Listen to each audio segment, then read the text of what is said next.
Hari ini kita akan belajar materi tentang aldehid dan keton.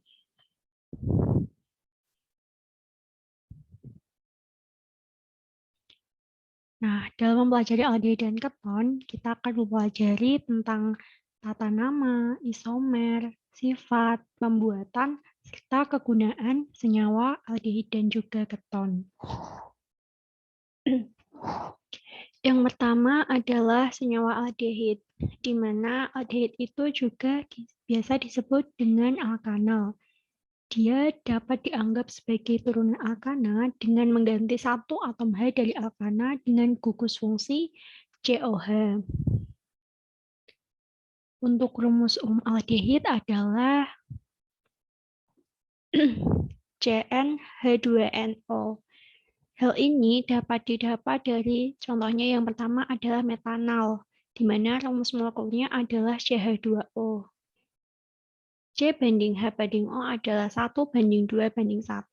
Lalu yang kedua ada etanal. Rumus molekulnya adalah C2H4O, jadi C banding H banding O-nya adalah 2:4:1. Jadi dapat disimpulkan bahwa rumus umum dari aldehid adalah CnH2nO. Untuk tata nama aldehid itu ada dua macam, ada trivial dan juga ada iupac.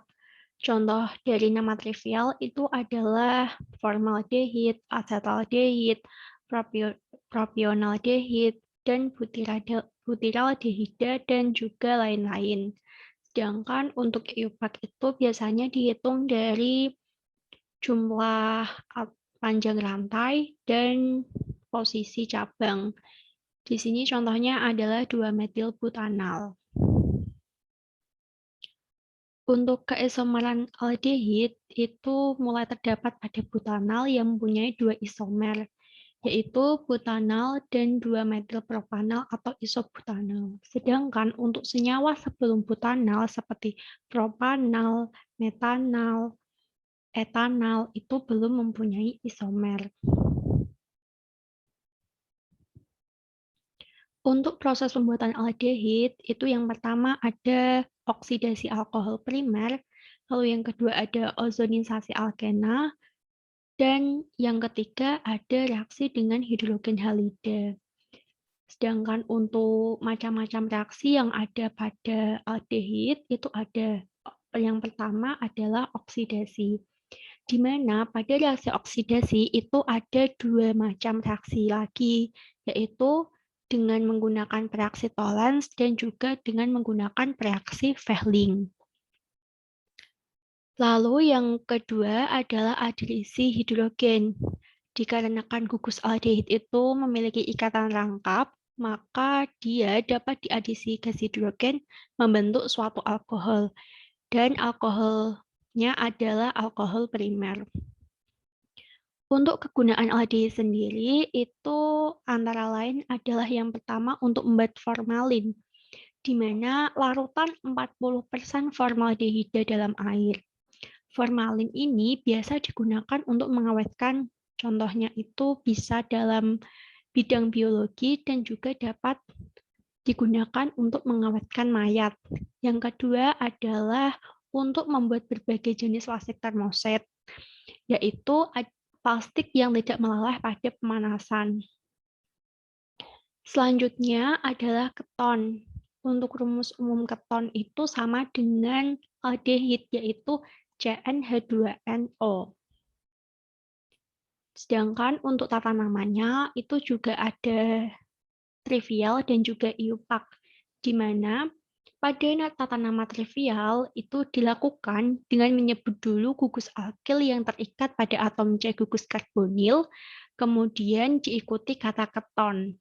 Sedangkan untuk penyebutan gugus alkil itu mengikuti urutan abjad. Sedangkan untuk tata nama iupac itu caranya yang pertama adalah menentukan rantai induk.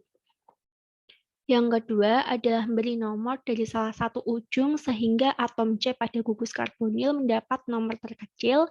Sedangkan yang ketiga adalah urutan penamaannya, yaitu yang pertama nomor cabang, nama cabang, nomor atom C gugus karbonil, Dan yang terakhir adalah nama rantai induk.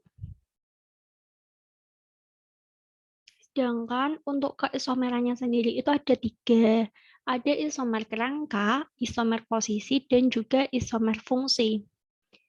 Di mana untuk isomer kerangka, molekul C6H12O itu dapat berbentuk 2 heksanon atau 4 metil 2 pentanon.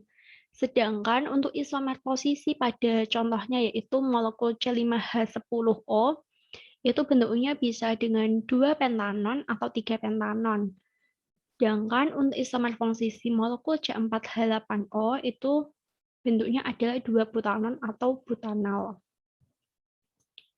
Sedangkan untuk sifat-sifat kimianya, pada keton dia tidak mengalami oksidasi, sedangkan untuk senyawa aldehid itu dia mudah teroksidasi. Pada keton, dia dengan menggunakan reaksi reduksi, dia dapat menghasilkan alkohol sekunder, sedangkan senyawa aldehid menghasilkan alkohol primer.